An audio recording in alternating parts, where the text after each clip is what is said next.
Hey, welcome in. Welcome to the Arrowhead Addict podcast. We are here coming to you live. Let me tell you, the dopamine, it's flowing. I am damn excited. Damn excited. We are so excited to be joining you guys tonight. Oh! Well, how you doing, man? Patrick. Will, Sterling. Yeah. Super Bowl champion, two-time Pro Bowler, and Trent Green. Trent Green, how you doing? Hey, what's going on, guys? Andy, he picked it up! He picked it up! He's gonna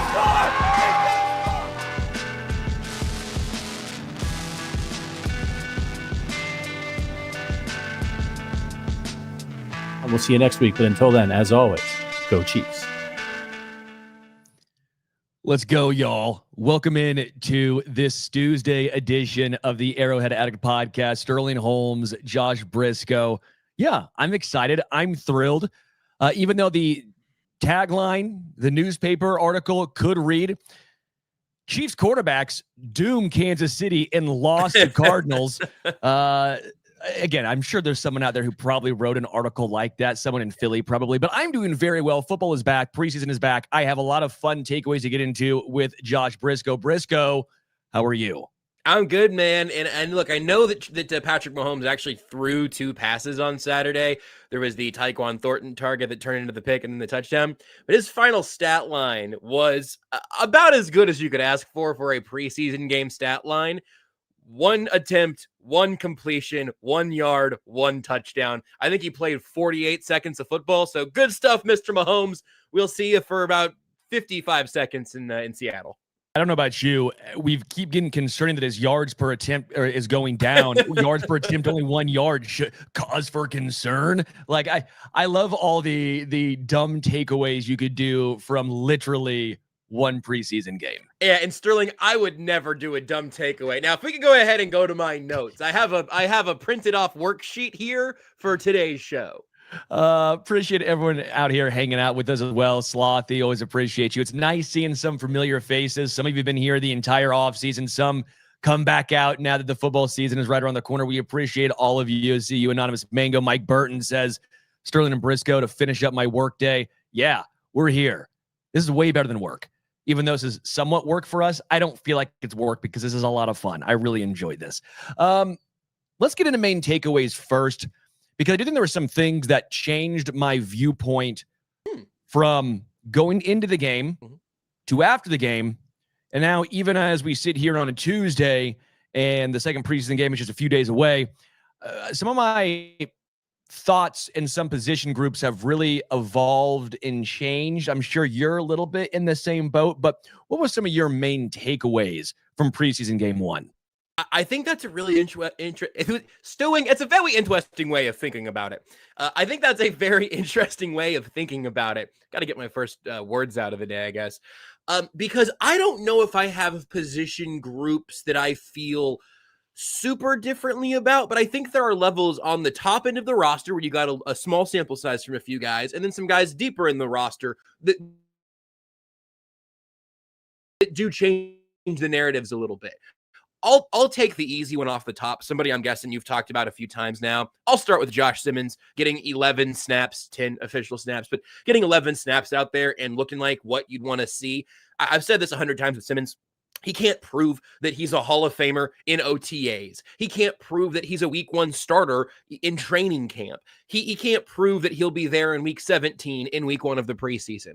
But he can take every test as it comes and pass that test. And Josh Simmons has done that at every single turn this offseason. And he did that again against the Cardinals, where he has 11 good reps, no big losses.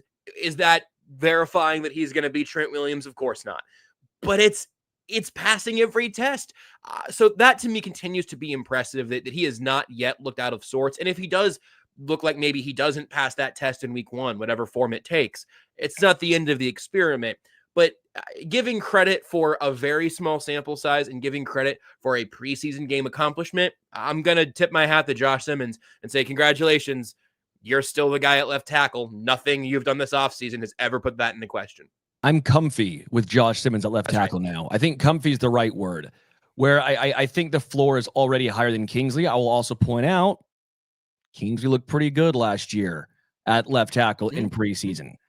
He didn't necessarily pop like this, but he looked fine. He graded out fairly solid according to PFF, however you want to view that. I don't know if PFF uses their own preseason graders, if it's the same folk or if it's a different type of I don't know. I don't know if they are also getting back into the swing of things with PFF. So how much do you take away from a preseason graded game? Tough to really do. But yeah, Josh Simmons, that 3rd and 5 with Gardner Minshew in the game, held up nicely. That's what I want to see. Can you hold up on a 3rd and 5 when the other team knows you are passing the football? He did. Yes, there's some technique things that he needs to work on, according to some very, very reputable former offensive linemen. Yeah, I understand that. He's a rookie. There's going to be some growing pains, but overall, it is a better baseline to go off of. So I think Josh Simmons is a very, very good one. This is pretty good right here from Jessica on Facebook. Devastating loss. Chiefs just look like they lost their swagger. It was fun while it lasted. Yeah, see, I love doing these fun, quarterback play. It dooms the Chiefs and lost to Cardinals. That's the quarterback was Bailey Zappi, but yet the point still remains. I love the headlines you could pull from this game. Kingsley Suamataia had some differing opinions from folk post game. Did your opinion on Kingsley change at all after that one? No, not yet. I don't think so. I think the best case scenario is still him winning that job. And he had one really bad rep that you probably noticed watching live. And you've definitely noticed if you've been on Twitter since then, right? One where he gets thrown back, his momentum takes him. I mean, it's a bad rep. I don't want to tell you, it's a bad rep. Seth Kaiser, our friend, your friend and mine, did a film review of the other 10 snaps that Kingsley had. And going through those, you see a lot of perfectly fine snaps. And I think you still see a higher ceiling on what he may be able to do physically. I am not giving him quite the same, you've passed every test and I'm optimistic, thumbs up that I'm giving the Josh Simmons, because Kingsley didn't pass a bunch of those tests last year, right? So I think at this point, his clock kind of resets in terms of what I need to see, what needs to be quote unquote proven here. His one disastrous rep does not mean that Jalen Moore needs to be your left guard, or Mike Caliendo, or any of the other guys who got quite a bit of work in this game for that matter. It is I don't want to say it's a discouraging sequence from Kingsley. I don't think it is. I think it's probably about what you should expect him to be. And if he can give you a handful of neutral reps, you'd like to have as few disastrous losses as possible, obviously, and then see if he can raise his ceiling over time. I'd like to see him get a real chance into this season, getting the first crack. I might even have a little bit of skepticism about Jalen Moore, a guy who just hasn't played that position, being the next man up. I'd rather see Kingsley kind of grind through the left guard spot than have Mike Caliendo start there in the regular season, because I think his ceiling is just not going to be as high. So here's some nuance, I think, from both sides, because I understand the folks that are freaking out about Kingsley and those that basically say there's nothing to worry about. He's going to be the left guard starter week 1. Where I'm at is he has the highest upside of any guard. He has not played guard before. This is his real first opportunity outside of the tail end of really last year, right? Right. So it's not like there's a situation where, okay, he's going back to a position he used to play in college. No. Right. He was always a tackle. But you do see the athleticism at times, especially in the run game, that is jarring in a good way. Right. The issue is it's not consistent. And when you are trying to win a Super Bowl, consistency is key. The floor is key. And I think that's the case with someone like Mike Caliendo, if they choose to go that route. Now, I know Mike Caliendo had a very rough end to the season last year, but he's a guard. I think for the most part, the Chiefs know what they have in Caliendo. Is he going to be the guy with the upside as Suamataia? No, because just even the size and athleticism is just not there. But do they probably trust him more right now? I think they probably would, because he's played that position a lot more. But luckily, you have 2 more preseason games to see what you really have and try to figure this out, because I do think there's a situation in a scenario where Mike Caliendo does take over the left guard spot. And it's not necessarily a knock on Suamataia. It's not that I don't think he could be a good offensive lineman. If he played on the Jets or on the Panthers or on the Giants, he's still a left tackle. I firmly believe that they give him the entire year last year to figure out and to improve. Because when the Chiefs drafted him, they knew it was a developmental type of player, very young guy. They knew all of this. But when you're trying to win a Super Bowl with a $500 million investment back there, you do not have time to let him go through the rookie struggles. So now they're going to move him to guard. Well, if he has the same basically first year playing guard struggles, are they going to move off him that quickly? I think it's the same situation as last year where if he does struggle, they will move off him because you can't afford it when you're trying to win Super Bowls and not win the tank for Arch Manning situation. I might be able to nitpick with you a little bit here, just in terms of like the ways that it might be a little bit different, because I don't want to fall into the trap of just like assuming that Mike Caliendo is the 20th best guard in football, right? Like I think that's kind of the range that you're kind of hoping he would get to, right? Yeah. Or even the 20th best left guard in football, just in terms of just filling that spot, right? Not even, I misspoke. I'm saying if you told me Mike Caliendo was that guy, maybe that's about right. I don't think you can say confidently that he's that guy right now. And I think one thing that's just good to remember is that no team in football has 5 offensive linemen they're in love with. I don't think anybody in the NFL is really in that space. Lions were, I think, last year, and the Eagles have been. And then you see that you get to keep that group together for a season. And then money happens, injuries happen, and that window just becomes very, very brief where you just are, oh yeah, no, we're in love from tackle to tackle and everybody in between. And the Chiefs were really close to that when they signed Jawan Taylor. And then it was just a matter of, we love 4 of our 5 guys. Obviously, Jawan Taylor's had his ups and downs, but then getting that left tackle spot right was the biggest deal. So I hope that Kingsley gets a longer leash at guard, and I think he might, because you can protect him a little bit more there, not just with Creed Humphrey next to him and next to Josh Simmons, between those two guys. I'm not willing to say that Josh Simmons is in a place to save his left guard on a regular basis because Josh Simmons is still new to doing this at this level. But I think you can see the vision for Kingsley as a weapon in the ground game. You've just got to be able to maintain a high enough floor. And again, I think especially the offensive line, so much of that look last year was about Joe Thuney at tackle. Mike Caliendo was not holding a floor that gave him the incumbency coming into this season, right? Like, I think that Caliendo is less than you want at your starting left guard, but maybe he's exactly who you're happy to have as your 6th offensive lineman. I think if you flip Kingsley and Caliendo, you feel worse about the unit altogether. You go, oh man, well, we're already having to use our backup card with Caliendo. Maybe or maybe not, Jalen Moore is ready to take on that spot. It would also be a new position for him.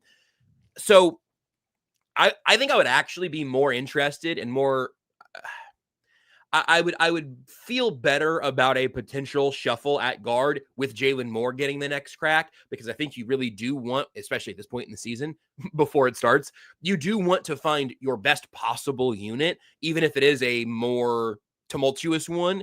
And then as the season gets going, if you get to the midway point in the season, you're saying, hey man, Patrick Mahomes doesn't trust the depth of his pocket anymore just because the left guard keeps getting beat, then yes, you absolutely have to make a change by then.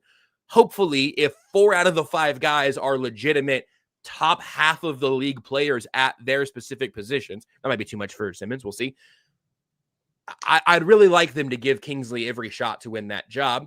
And I understand, though, where the itchy trigger finger comes, because you don't have if you do start 1-3 or something, you've really set yourself back on a Super Bowl campaign.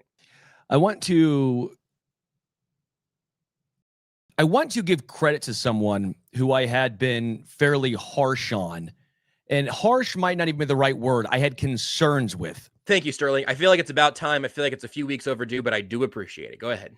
Isaiah Pacheco. Oh, I thought, well, hey, you know what? I'll take it for him too, because we fought about Isaiah Pacheco a month ago. 1 carry. Yeah. 1 carry. Looked great. But it was all I needed to see. It was, I'm not trying to be hyperbolic here, one of the best carries I've seen Isaiah Pacheco ever have. Love and that. the reason why I say that, I'm not saying it went for 20, 25 yards, but what he did on that particular play, he didn't just sit there and shuffle his feet side to side. He was decisive, and we saw the explosion that was. He's not going to be the most explosive guy in the NFL, right? So you have to always take that with a grain of salt. I'm not saying he's going to ever be prime CMC or Priest Holmes or LaDainian Tomlinson back there, okay? But I don't want him to try and Le'Veon Bell it when he doesn't have the vision or the, quite frankly, the athleticism that he had, stop right? And start, right? It's not going to work for him. So seeing him burst through the line, I'm in. I'm not saying he's going to be great, but I'm back to believing that he is what he once was prior to injury, if that makes sense. I don't ever think he's going to be a top 5 back, probably not top 10, but can he be the 15th best running back in the NFL? Can he be that? And I think there's a chance that he can be. Because I had somewhat gone back on my harshness of Pacheco, and it wasn't necessarily me like being like, I don't like the guy. No, I like Pop. I think he's fun. He's a great story. But I had talked about how with that injury, with a guy with poor vision, if the athleticism goes, what value does he bring this team? He's not the best pass protector. He's not a great pass catcher. So he has to be effective on first and second down. And if the athleticism goes, coupled with that vision, it's just not a viable NFL back. Well, what we did see is that athleticism is back now post-injury, at least on that one carry. We'll see how it holds up for an entire season, or at least 14 games every year. If you tell me Pop played 14 games in the regular season this year, I would sign up right now for that. But I also pointed out, if we would have had our lasting memory of Pacheco be the Bengals game last year when it was 17 or 19 carries for 90 yards and he looked good. If that was our lasting memory, we would have had none of the concerns that I think a lot of us had in the offseason. Because we saw him come back early, and because we saw him come back early from injury and not look good, because we saw that with our own eyes, we said he's done, he's washed, the injury zapped his athleticism. So I think there was always an unfair narrative because he tried to rush back early. So now we see him get fully healthy, and to me, he looks like the same Pop he did prior to injury. A guy who has some liabilities or limitations, but a guy I think the Chiefs can trust. Yeah, I don't know how to add to that without just sounding like I'm just going to pat myself on the back for where I was at like a month or two ago. Because when we did like our like running back room discussion, that's where I ended up, was that I feel like in his sort of initial rise, a lot of people were trying to put him into that top 10 conversation. It felt a little premature to me, but I thought that he was a top 15-ish kind of back. You can fluctuate a few spots up and down. No one should be keeping weekly running back rankings, but he's one of those kind of middle of the pack starting caliber backs to me in a league that has, I mean, single digit bell cows, probably bell cows you can count on one hand, maybe like 3. I don't know. An increasing or a decreasing amount of the NFL is just going to have a back who is at the center of everything they do. Even teams that have really good running backs have doubled down to make sure they have an off-speed pitch or just another guy because that wear and tear wears on you. All that to say, Isaiah Pacheco was one of those guys before his injury. He came back, he looked like Isaiah Pacheco, he broke his leg, and then he came back rushing back off of that. And of course, he looked less explosive. He was coming off of a broken leg in the late middle season. I mean, so the fact that we saw in 75% of Isaiah Pacheco when he did return last year and then made more, and you were not at the forefront of this, but I remember the tweets. I remember the comments. We were here for this. Like the number of people going, Isaiah Pacheco's, it's over. He's toast, was outrageously premature to me because there's a very easy way to tell the story of what happened to him last season and where he's at now. You can say all of that and still have questions about the running back room, and I think that would be fair. I don't think you're going to get a lot of plus performers out of this group now, but I think you know the 4 guys who are going to be on this roster. I think you know what they're most likely going to be able to bring individually, and then as the season goes on, you find them settling into their roles. I'm where I was the beginning of last season and earlier this offseason. I think Isaiah Pacheco is the number 1 back in this unit. I do not think that makes him the bell cow of this unit, the workhorse of this unit, but I think he's the first guy up, and I think he should be. Are you concerned about Elijah Mitchell or Brashard Smith? I think Kareem Hunt answered the question. We know what he is. I think at this point, we actually think, at least I do, he might even have a larger workload on third down this year than in his previous season. But I think he's going to be used more exclusively in third down and fewer on first and second. I think it's going to be Pacheco first and second, Kareem Hunt third down, and that's the breakdown. And maybe even short yardage situations for Kareem Hunt, because I do think he still excels in that role. Right, and he might be the pass pro guy that you feel the best about from this group. That leaves there's still enough of a question mark around pass protection and third down stuff that I'm generally worried about just how they're going to solve that. I couldn't be less worried about Brashard Smith. I don't even know what I would be worried about from game 1. It's like, hey man, you played a year of college football at running back, and now here's a preseason game for you. And he I think he led the running backs he led running backs in snaps. I think he had 17 or 18. That's fine. Get him the reps, and let's just check on Brashard Smith midseason, not even week 1.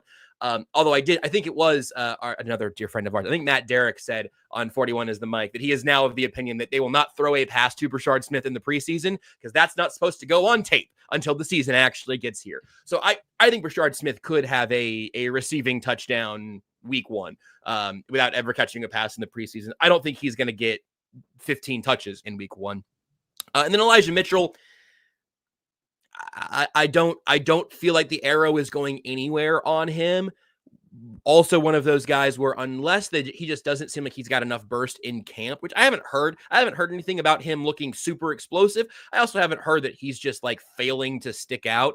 I think they're keeping those top 4. I think you hope Carson Steele is a practice squad member.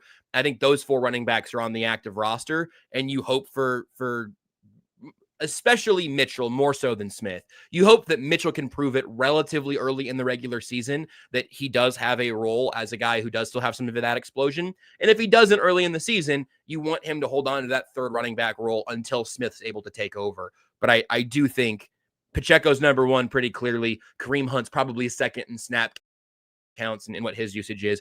And I'm just not that worried about 3 and 4. I think if you're going to nitpick, you'd say, I'd like to have Isaiah Pacheco be my number 2 back, or maybe I'd like to have a more dynamic back than modern Kareem Hunt as RB2. But we haven't. I think if you're going to I'd like to have a modern Hunt with the training camp and like not having to be the guy as soon as he gets off the couch and gets to Arrowhead. So I think it's a fine running back room in general, but I find myself liking each of the individual players maybe a little more than most. Mitchell or Steele, who would you prefer on the 53? Because I don't think both. I think it's gonna be tough to try and do both. That seems overkill. Yeah, I agree. Because I'm also really I'm really circling 4 tight ends now too. So I don't think that I agree. I think Steele is the guy that you just try to get to the practice squad and that you fear that somebody else might pick up because he's a useful player. He can do some things on special teams. If Dave Toub doesn't need Carson Steele, I think I'd rather have Elijah Mitchell, but I wouldn't be, if cut down day comes and the Chiefs just cut ties with Elijah Mitchell, that's going to be one of the instances where I say, you've seen him every day. You know what he looked like at his peak, and you don't think that he can get back to even 80% of that. Then you part ways, and it was worth having him in camp. But without having seen that, without knowing for sure, I'd rather have Mitchell's ceiling. Carson Steele's a lot of fun. I think you can find other guys to kind of patch up what he can do. And Noah Gray is still kind of your H-back who did some full-backy things at Duke. And you just live with that. But I rather have Carson Steele on the practice squad because I'm fine calling him up as a game day elevation if you do need a little more depth at running back. I just think he's 5th for me right now. I will point out, I think it was interesting that Steele got the crack at RB before Elijah Mitchell. That to me was at least something to monitor. The Guru says, how have O-line rookie guys as a pole or pole? I've heard it said both ways as a heads up. So I'm not trying to be disrespectful. I think in college, we've heard it say as a pole. Yeah. Mitch Holthus was saying pole after I had heard nothing but pole up until game day. So, okay. So I'm going to go with as a pole because I trust Mitch Holthus. Yeah. I think that's a good way to do business. So as a pole, I thought he looked good, man. I've heard a lot of good things from Esapole. Now, the Chiefs like these guys because they did a guard center combo in CJ Hansen from Holy Cross the year prior. And then Ethan Driscoll, who was a mountain of a man who looked like this year's actually listed as guard instead of tackle, which I thought was interesting for a guy that size. He had an appendectomy, right? So he didn't play in this game because of his appendix. Yes, but I still think it's interesting. I mean, the Chiefs like to keep one of these developmental guys at least on their active 53. They don't use them, but they keep them on the 53 because they think they might get stolen. Last year was CJ Hansen and Ethan Driscoll. This year, I don't think you can keep that many. I'm trying to break down the list. Chu Godric also got some playing time, and he's your international player, so he can be an extra practice squad spot. But at some point, you'd like to see him, fight for a roster spot too. So I do think there's something interesting with Esapole. I do think there's a situation where he might be this year's Hansen or Driscoll that gets the nod on the 53 that you never see, but the Chiefs want to keep as a developmental guy that will not get snagged on the practice squad. So I do think that he's becoming more and more intriguing to me, at least. Yep. I think it's also just generally good business. Say, hey, we believe in our offensive line coaches here. We are going to find mountainous men who did not play a lot of football earlier in their lives, and we are going to bring them in, give them the best coaching in football, and see if one of them can be, this isn't even right because he was a draft pick, can be Laurent Duvernay-Tardif, who outside, an outside of the norm collegiate experience and trying to figure out how you can make them into a real player. So the Chiefs ought to be doing this forever. I think if you like the guys you have, that's worth your 53-man roster spot when you're going to have 6 inactive every day, even if some of those guys are healthy. You always want a chance to find, even I guess, like, I don't know, there are a few different comps you could make. You could do your Jordan Mailata kind of thing too, I guess, right? In terms of just like, hey, man, you look like you should be playing this sport. Can we work you there? Obviously, there are a lot of factors into that, but I always enjoy seeing some of those absolutely massive, kind of under-seasoned prospects get a little bit of preseason work.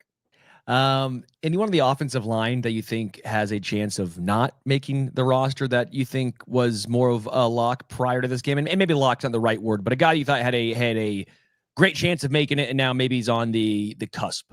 I think the only guy who's like eligible for that for me might be Wanya Morris. And I don't think he's on the wrong side of it right now.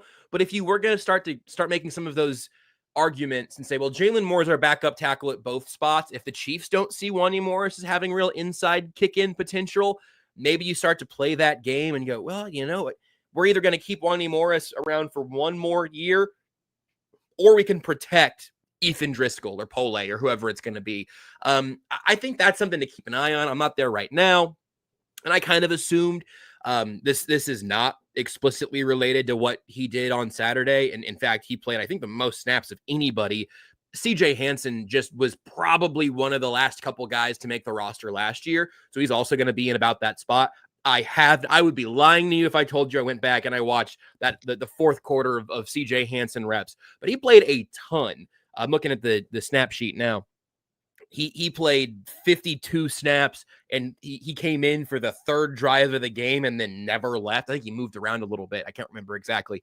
So I just think he's an interesting guy to watch also, as somebody who would have a chance, is getting a chance to show something on tape, to hold on to that roster spot. And again, right now, you'll see guys who have moved around in St. Joe a little bit after game one, but no one's getting cut after game one. So I think it'll be worth watching Wanya and Hansen in particular in weeks 2 and week 3, because they'll be out there in week 3 because somebody needs to.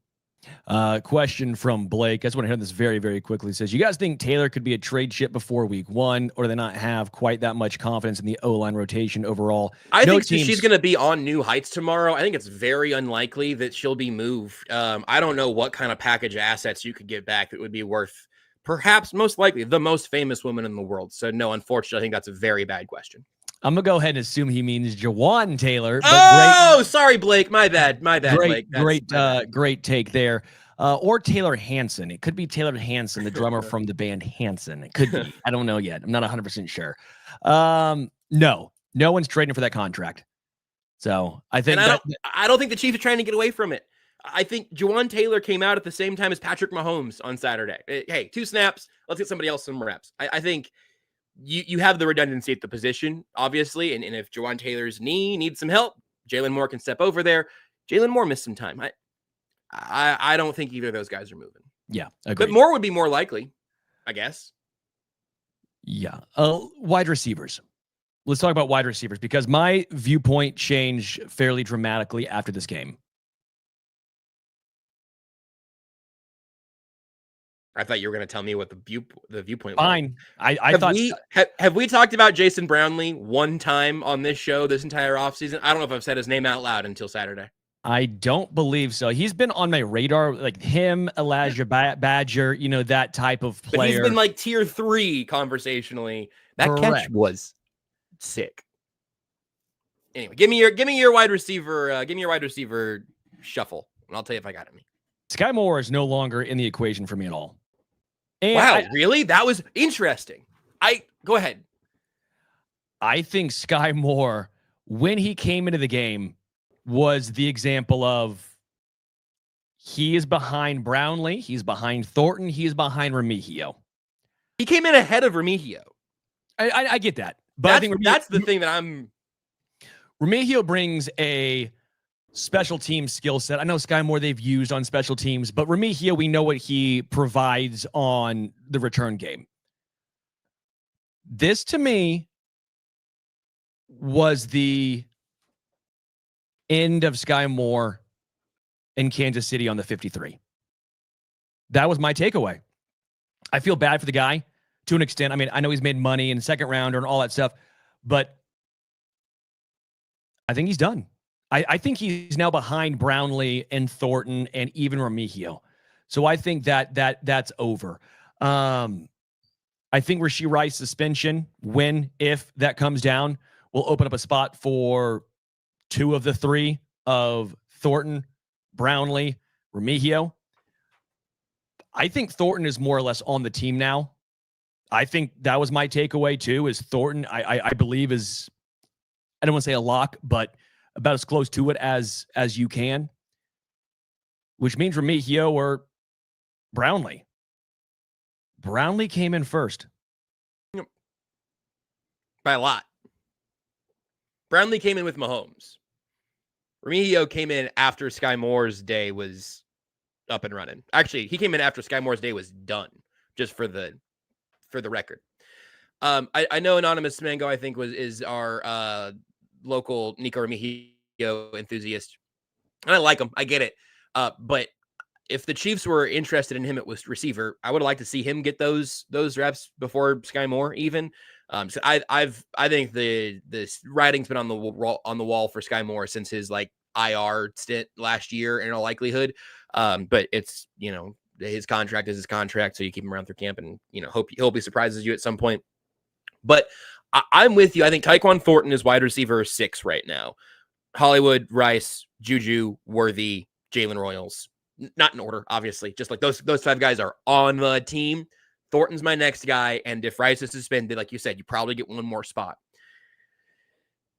It's really overreacting, but Jason Brownlee had a more exciting rep than Sky Moore has had in years, just in terms of an individual moment and making a play that you remember. That's not the way that you want to make full roster building evaluations, but I was excited to see Brownlee do that and to give Mahomes an end zone target like that he doesn't see very often. Maybe he's Justin Ross. Maybe Tyquan Thornton is one click up. Maybe Jason Brownlee doesn't make the cut and he ends up being a guy that you can get to your practice squad. I don't know. You catch a pass from Patrick Mahomes in the first drive of the preseason, and I feel like that's going to put your name on some radars, maybe even more than it should. I have no idea. But I think it is, to your point, I think that's the race. I think Remigio is, for me, I think the Remigio and Brownlee, to me, are the last 2 guys probably fighting for one spot. I think I'm giving the edge to Nico because of the special teams. But I do think that if some of the other speedier options, if Brashard Smith had a super strong preseason and training camp as a returner, maybe the Chiefs are trying to figure out how to use that Remigio roster spot somewhere else. I expected to see Remigio in the game earlier than he was on Saturday. So I think that's interesting. But I also feel like he does have a value on this team, and you can't necessarily say that for everybody. Intriguing one. Would you keep Thornton, Remigio, and Brownlee and walk on Juju? No. Juju's going to be the number 3 receiver on this team until Rashee Rice gets back. I would agree. I just think he's going to be there. I just think I think it was an interesting one because you know what you have in him. You have the floor, which I've told you. I think floor is a lot of times undervalued because people are so excited about the shiny new object that we sometimes undersell floor. But I just think I think his ceiling in 2025 is higher than Jason Brownlee's, honestly. I mean, we have seen his NFL ceiling, and he has been a productive NFL wide receiver. If I don't know what Juju's stat line was last year, but if Jason Brownlee had Juju's 2024 season, I think all of our heads would explode. Okay. I just wanted to throw something out there. Just wanted to see if you'd pick it up. I think he's as safe as almost anybody in that room. The one question I have with Nico, and I like Nico Remigio a lot. This is not a knock on him. I feel like anytime I say anything bad, I have people coming at me being like, why do you not like the guy? I like Nico Remigio. It's a great story, but they clearly don't value him as a wide receiver. Right. They clearly value him as a special teams guy only, right? He played 5 games last year. Dave Toub was pounding the table, because I made a whole joke about it. It's Dave Toub's pounding table for Nico Remigio before the season started. Yeah, just Dave Toub's pounding table. Okay? It happens. He didn't make the roster out of camp. Right. So I know he wants his guy, but if it comes down to you get to keep him or Jack Conklin, you get to keep him or like they're going to have to be some cuts. Dave Toub doesn't get every single one of his guys. I know we like to say Dave Toub gets his guys to an extent. He doesn't get the entire back end of the roster for that. So I think there might be a tough situation. I like Nico. I do. And if he's on the team, I'm going to be thrilled by it. I'll be happy by it. But if Brashard Smith, who, again, Dave Toub didn't speak necessarily glowing about in the return game, right? If they say Nico is far and away the best returner, then he'll make the team. But if Nico can do some of those things, if Tyquan Thornton can do some of those things, if Noah Williams can do some of those things, well, then if Nico is only a returner and he's not going to be a factor in the receiving game, which is what we've seen so far, then that makes the decision easier to move on and keep Tyquan Thornton. And I also would love to this is not a anti-Nico thing. I'm just going to tell you some truths just because I do feel like I don't know the way that people talk about him as this like slam dunk amazing return man. It's like, well, even if Dante Hall doesn't do much on the offense, you got to keep him on the roster. This isn't even about the performance. Last year, Nico Remigio had 11 punt returns and 11 kick returns in 5 regular season games. His longest punt return was 25 yards. His longest kick return was 36 yards. I get it. In the playoffs, he was there for 3 games, 3 punt returns for 57 yards, had a 41-yarder. Awesome. Kick returns, 10 for 301. That's about 30 yards. You get a 63-yard long. Fabulous. This isn't a situation where you have this guy who has been your special teams ace and your returner for a couple of seasons, and he's getting played off the roster by guys who are doing more on offense. Even as a return man, Nico has been a little bit more theoretical than actual. And the idea that he can just do his job professionally, that's worth something. Not to keep it making it the Sky Moore show, but like Sky Moore muffing punts is something that was ingrained in everybody's head. It's like, you know what? Can we just get a guy back there who can get you average returns? There is absolutely value to that. Right now, if I had to bet, I think I would lean towards Nico being on the 53. I think it's very narrow, but I think it's right around there. But again, in the grand scheme of things, I love that play from Jason Brownlee. If I had to bet, I'd bet that he doesn't get to make that play in the regular season. Where, hey man, you're the primary read in the red zone for Patrick Mahomes here on the second play of the game. Go score, go catch this touchdown. The preseason magnifies the bubble, and Nico is still on that bubble, even with Dave Toub's endorsement, even while being the guy that you maybe feel the most confident with back there to return punts and kicks. If he does get to be the leader in both of those roles, I feel like his reputation as a returner has maybe even exceeded what he actually did last year at this point, and it's making the evaluation kind of funky to me. I get this one from Major Chip Hazard. Says, I'm not keeping Tyquan Thornton just because he's a camp darling that everyone is excited about. Thornton needs to show consistency these next 2 preseason games. 100%. Because we've heard from a lot of people from New England that said this is what Tyquan Thornton does. He looks amazing in training camp, but doesn't always translate to the games. Yeah, he does. I mean, I'm not saying necessarily he's a lock, but I just, from what I have seen and where he was placed out on the field early on with Patrick, that counts for something in my book. Jason I just wonder what else he can prove. Like, what is proving it in the preseason look like? I'm asking genuinely, like, what do you need to see to be convinced that he's going to make the team? Because Patrick Mahomes played 2 snaps. Like, there is a there is an incredibly small availability for proving more in the preseason or even being consistent in the preseason. I want to see him get off the line of scrimmage and be clear contact. But when he goes out there and he plays 10 snaps, I think the Chiefs are telling you they've seen a lot in camp that they're happy with. I don't think it's just training camp darling. It's not 8 catches for 120 yards and a touchdown in the 3rd preseason game, catching passes from Bailey Zappi. Yeah. Again, by the way, I'm not saying Nico's not making the team. I just think that his spot's not as safe as a lot of folks think it is. I will also point out with Brownlee, the reason why I was intrigued, the Chiefs like to have a big body guy on the roster. I know it's hard to believe because we never actually see it used. We never actually see Patrick throw this ball. But they like having a big-bodied receiver on the roster. They just don't spend high-value capital on said player.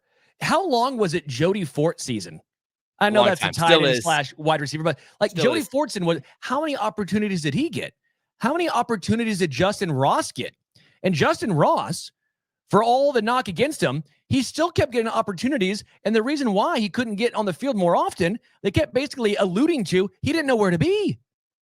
So if Brownlee at least knows where to be, they will use him in that spot. Now, you do have Robert Tonyan now, who had been about 5 years ago, a guy who caught 11 touchdowns from Aaron Rodgers, just a phenomenal red zone threat. I get that. But Brownlee does offer a different skill set than almost any other wide receiver currently on the roster. How much will the Chiefs value that? That's the only point I'm trying to make here. It's a different skill set. They even brought in DeAndre Hopkins. Again, Patrick didn't throw the football very often in those situations, but they like having that guy.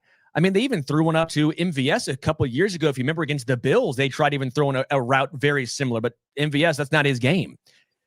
I just think Brownlee has become a lot more intriguing. Are we looking too much into this? Yeah, we probably are.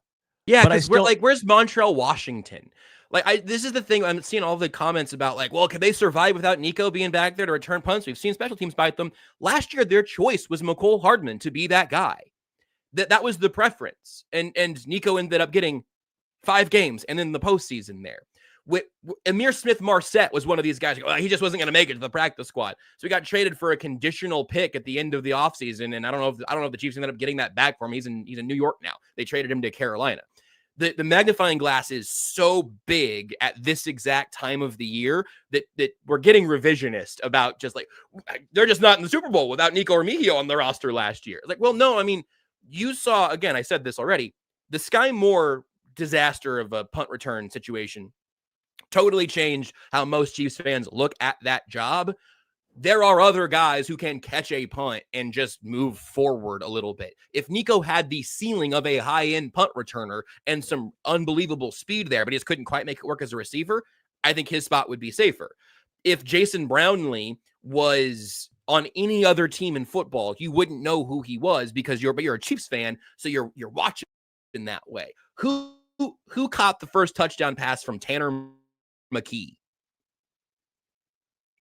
Are the Eagles gonna die if he's not on their team? Let's find out. I bet it wasn't AJ Brown. Burt Reynolds. Fantastic. Good for him. Turd Ferguson. I'm sorry I brought the energy down. Yeah, I don't know. Ronson Trey, this one's funny because I actually agree with this. Fans would have us carrying 10 receivers, even though 5 of them will play. I know. It's also true. Even wide receiver 6 and even 7. That's why I say carrying 7 doesn't make a ton of sense. The reason why I have 7 is because that includes Rashee Rice getting suspended. So that's 6 guys that are on the active 53. 100% to go. 100% agree with you.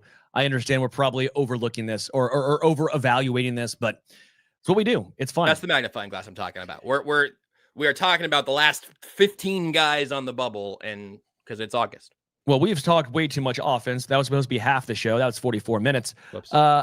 Defense, real quick with you, Brisco. Jeffrey Boss is stud, and I am very impressed with him. Thank you, Eagles, for the free 5th rounder that they decided to throw the Chiefs' way because obviously, he's a genius and he can do no wrong. So shout out to the Eagles for giving the free 5th rounder to They should bring Kadarius Toney back to return punts. I was just reading Ronson Trade's comment about the biggest punt return in Super Bowl hits. Well, you know what? That's a good argument for bringing back Kadarius Toney. You know what the second one was? Scott Moore. There you go, baby. Remember against the Bengals? Yeah, keep him on this roster, dude. That's your guy. No, hey, come on. I like Ronson Trait. Don't you do that to him.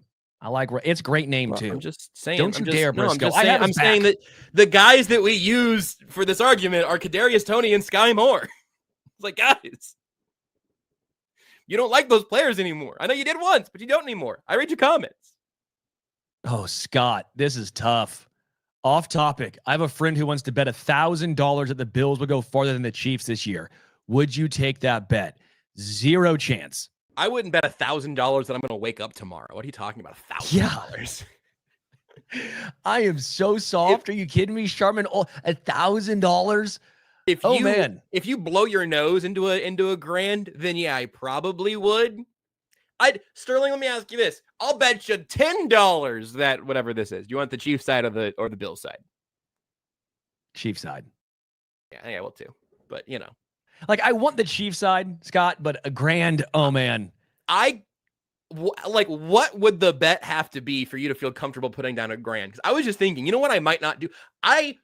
I really, really strongly believe that even though the rest of the AFC West is getting better, I absolutely believe that the Chiefs are going to be AFC West champions once again. I think that's very likely. Weird things happen. Other teams, I think it's very likely. If you said, hey, straight up, even odds, you want to put a grand on it? I would say, no, thank you. I will simply watch the games and then we will talk about it here. But I do not need to put a grand down. I think it's a fair bet, by the way. Like, I don't think it's a bad bet. Like, I don't disagree. I think I'm on your side. I just don't have the cojones, the stones to do that. I like Slothy says, all I heard was my friend wants to give me $1,000. That's awesome. Good call, Slothy. Love that. All right, defense. Jeffrey Bossa, I think he was the guy I was most excited about in this game. I don't know how much he's going to play this year. Jack Conklin, for example, was that guy last year as far as linebacker 4. He played, I think it was 8 snaps last year outside of, no, because he got injured in like week 16. So the last 2 years, I was going to say, did he play the last game against the Broncos? And it wasn't. That was, I think, Swayze Bozeman and Cam Jones, if I remember correctly. That sounds because right. You guys, but like he played like 8 snaps in 14 games last year, Cochran did. So I don't know how much Boss is going to play, but damn, is it tough to not get excited about him, not only on special teams, but we keep hearing about the IQ, and that's what Spags loves in linebackers. From Anthony Hitchens to Nick Bolton to Drew Tranquil. Like, why didn't Willie Gay Jr. see the field more? It wasn't because he wasn't talented. It's because I don't think Spags always trusted him to know where he was supposed to be. It sounds like he already does that with Jeffrey Bossa. I'm more excited about that pick than I was even a couple weeks ago. Yeah, and I'll note, he was the 6th linebacker getting into the game on Saturday, and that's without Drew Tranquil, so it would have been 7, including him in the starting lineup. So I think you want to get Boss up all the reps you can. I think it's perfectly fine to put him in a semi-red shirt special team kind of role this year, and you hope he's not forced into action. But with that strategy, if he is forced into action, you hope that's week 6, 7, 8, as he maybe gets his feet wet at the NFL level. I feel like that's just a good way to live with some of these. Really, everybody who's not Josh Simmons, I kind of feel that way about in terms of the slow rising of getting into the NFL speed. So I'm happy with that. And I'll also go ahead and just a very similar headspace for Noel Williams, who we had heard very little about out of training camp. It seemed like not only was he, I don't think he's was or is in any danger of getting cut or anything. Please hear me say that clearly. But it sounded like he was probably behind Najee Johnson and Josh Williams in a lot of training camp conversations. You just didn't see a highlight. You didn't hear a lot of talk about where the rookie corner was coming from. Well, he out there has a pretty good day defensively, has a killer hit on special teams, and he seems like a thumper of a corner who his first NFL action went out and hit some guys like that. That's a good way to start a preseason for Noel Williams. So I don't think for Bossa or Williams, I don't think anything changed for me on Saturday in terms of my expectations or hopes for their professional football career. I think they hit the next step and looked good at the next phase. I think that's all you can ask for. Yeah, and I agree. Cochran and Bossa have different skill sets. If Drew gets injured, I think it's Bossa. If it's Bolton gets injured, it's probably Cochran, but it might even be Leo moving in or Drew would move in. We really don't know. We actually don't know. It's one of the biggest question marks in this team. It's just like, what's the order of linebackers depending on who's who? Don't get injured. Let's go there. No kidding, dude. No kidding. But Bossa has. impressed me. Yeah. I'll leave it there. Omar Norman Lott, I think, was underwhelming. I don't think he was bad. I was just slightly underwhelmed, but it's always tough. Again, it's one preseason game. I don't want to read too much into that. Your point on Noel Williams is intriguing to me because we actually hadn't heard much, as you mentioned, but the stuff we did hear was bad. Like, we never heard anything good. It was always, he's drinking from a gardening hose. He's today we heard he's it's like Dora or Dory. Why am I drawing a blank? Finding Nemo. Yes. Is it because of he has a short memory? I haven't watched the pressers from today yet. This is where I'm being found out. No, There's he needs to Finding keep Nemo. swimming. Just keep swimming, baby. Just keep Keep swimming. And then he needs to find Nemo, apparently. I don't know. But no, we haven't heard great things from Noel, and we saw that, and we're like, something's not adding up. It was almost like Josh Williams and Jalen Watson last year, where it was Spags basically came out and said, no one wants this job. Yeah. No one wants this. And then we saw him, and Jalen Watson looked really good to start the year. And so we're like, where's the disconnect? Is he just trying to like hype these guys up? Does he know how to almost talk smack to them to get the best out of them? I do wonder some of that. But I guess the negative here is the CB room looks a little bleak without Christian Fulton. Yeah. And maybe bleak's on the right work. You still have Trent McDuffie, and I think you do still have Jalen Watson. But it doesn't look thin. It looks thin. Thank you. Yeah. That's the word I'm looking. It looks thin. Yeah. Williams always looks fine to me. Josh Williams, I just will never understand how he does not get more PT, but they know way more than I do. He always looks fine. He does break up a lot of passes with his ear hole. It seems like it's like, yeah, man, you're right there. You're right there. So Williams is intriguing, but Nazeeh Johnson made one great play. A few others. And a few others. Yeah. And I feel bad because I was hoping for the one preseason game. I'm hoping for the Charles Omenihu or the Tershawn Wharton, where it's the year following the year back from injury, right? Where now he's fully healthy, full training camp, off season. Can he revert back to the guy that Spagnuolo talked about as potentially being CB2 a couple years ago? If we all remember that going back then, they've loved Nazeeh Johnson. Now I think Williams and Nazeeh, I don't think both are making the team. Probably one is. And I think there's a chance that one for sure gets traded. I think Miami might be calling about one of those two guys because they need cornerbacks. I would probably tell some other team that I feel like there's a little more to get out of Josh Williams, but it would also be crazy for me to say all the things I've said about Steve Spagnuolo and Dave Merritt over the years, and they'd be like, yeah, they just haven't seen the vision like I've seen it on Josh Williams or whoever. So, you'd like to see Nazeeh get a couple. I think he still has the inside track on that last spot. You'd like to see him get a little bit back into the swing of things the rest of the preseason. And again, maybe he's one of those guys who's out there in the third preseason game where if he would have had a great camp and a great couple preseason games, maybe he wouldn't have been. We'll see in a couple wehave. I'll also throw interesting to you that it seems like Chris Roland Wallace is playing safety now. It just seems like he's a safety. So cool. The Chiefs have turned Shamari Connor into a safety slot man cover, and they've turned Chris Roland Wallace into a slot man corner into a safety. And now Shamari Connor's playing more safety again. And that was a little interesting that Connor and Cook were the safeties out there the first play of the game, and Jaden Hicks didn't come out till the second. Stuff that probably doesn't matter right now, but that I had noticed. I don't know.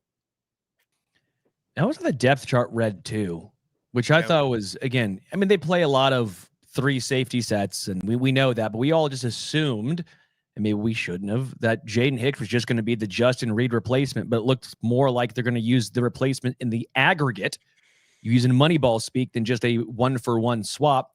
Again, I do think Shamari Connor is better as a safety than as a corner. I'm good with this development, actually. It's just not what we thought. Right. Yeah. And maybe eventually Hicks plays more safety versus Cook, or we'll see how it ends up playing out, but at least they have options, and I'm not going to complain about options. One, I feel bad for Deion Bush, but at least Mike Edwards is still there. That gives your traditional deep safety who can be a little bit of a ball hawk if need be. Christian Roland Wallace. I know Harms and myself, Daniel Harms and myself, we talked about it last year. We said Christian Roland Wallace is our guy. And then he made the team, and we were thrilled. That was our wild card pick last year. And somehow we both came to the same guy. It was kind of fun. We're like, bleep you, man. That's my guy. And he's like, no, that's my guy. I'm like, well, we both got there. And so it's lovely to see him continuously develop, because I do think Christian Roland Wallace is making this team. Safety, corner, doesn't matter. There'll probably be 10 guys in that secondary group that are on the roster. Whether you put Chamari as a safety or a corner, or CRW as a safety or a corner, doesn't matter. I think they're both on. Yep, I agree with that.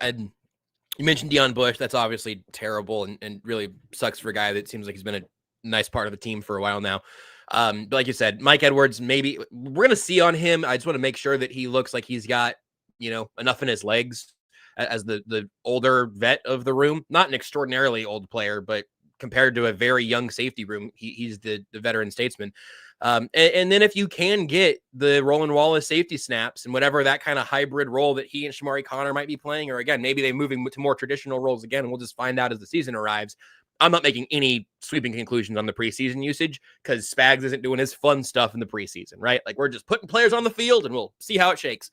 But I do kind of like the idea of Roland Wallace having a little bit of a role this year. I felt like he was, maybe he would have been the guy I would have put in the slot a little bit more to try to even things out as the secondary got kind of scary last season after the Watson injury and all of that. But I feel generally all right there, and certainly just would love to see Christian Fulton back healthy. I would be pretty surprised if we saw much of him on Friday, and then I'd be pretty surprised if you see him in the third preseason game. Maybe they trot him out there to get a few reps. We might just see him for the first time in a Chiefs uniform in Brazil, which would be a heck of a way to get going. But you've seen his tape, and you know that maybe that just makes him the third guy firmly behind Jalen Watson. Maybe McDuffie and Watson get the start, and then Fulton's the next man in. But certainly hope that he's healthy for the vast majority of the regular season, because it's an interesting group as the depth thins out. Yeah. I guess final thought I wanted to have, two final ones, I guess. One quick one, FAU. Yeah. Concerning, very concerning, which is a bummer, because I don't know if FAU supporter is the right word, but I've held out patient and optimism. It's basically my thought on Kingsley Sumatia. They're very similar. It's where I think it's a guy who has talent. I think it's a guy who you knew was developmental. I think it's a guy that needs opportunity, and I don't know if it's going to happen here in Kansas City. I don't know if that's fair or unfair, but that's a little bit where I think, like, if you told me that FAU ended up having success where he could play kind of wide nine and kind of go way outside and be just strictly a bendy edge rusher, I think he could have some success. I'm not saying he's going to be a stud, but I don't know if this traditional-ish 4-3 that the Chiefs run, I know it's a lot of, dime and nickel, but can even be a 4-2-5 if you want to run it up that way. I don't know if it's the best fit for FAU, and it's interesting because you'll see occasional flashes from him, even in the preseason game. You saw one or two plays that were really tasty, and then you see some that you're like, yeah, there's the inconsistency. That's why the Chiefs just don't trust him. Yep, and he played a ton. He had the second most defensive snaps, I believe, behind just Bassa. We've seen Spags have certain types of rushers in his arsenal that he doesn't seem to enjoy using or quite trust having on the field. And maybe it's the setting the edge in the run game, and maybe it's just the explosiveness, maybe it's the consistency. I don't know, but it's getting harder and harder to see any meaningful role for FAU. Maybe he's your last defensive end, and maybe he's a guy that's not going to be active on a lot of game days. He did see the field a little bit, basically right as Malik Herring also got out there. So I think you're looking at those two guys. Janarius Robinson, who had the only sack for the Chiefs. I think, did he break his foot? I think it was a foot fracture. I think it was it said a foot fracture, but it was about on like his pinky toe is what it sounded like. It was a weird description. Yeah, he's on IR now, so his season's over, and I think he was the last guy that would have had a bubble argument at edge. So maybe we're gonna get the Felix Ndika-Uzama showcase in week 3 at Arrowhead. But it's a weird spot for him, and he also took the field after Ashton Gelati, just like the depth chart insinuated that he would. Yeah, I don't think he gets cut because I think the contract's fully guaranteed. Second rounder, all that, or first rounder, I guess. Yeah. Wow. Yeah. Fifth-year options probably not. Correct. But I think that he's, again, back end of the roster at this point. 87's revenge tour, great. I also think Travis Kelce bounces back. We'll talk about that probably on Friday or next Tuesday's show as well in regards to even his GQ stuff he did. Some intriguing comments when I get to, but we are out of time. Out of time. Final thing. Matt Araiza looks really good. He looks better. That's what I wanted to see. I wanted to see Matt Araiza look better. He looked better. I know he had one touchback, but he looked better. That's all we can ask for. Can you improve? Matt Araiza in one preseason game looked like he improved. Keep it out of the end zone. Still better. Appreciate everyone hanging out with us. Great time. Love football being back. Thank you guys for hanging. Give us a like, a review wherever you get your podcast. 5-star, please. We appreciate you bringing you Chiefs coverage from now until, well, the end of time, hopefully. Until next time, we are out.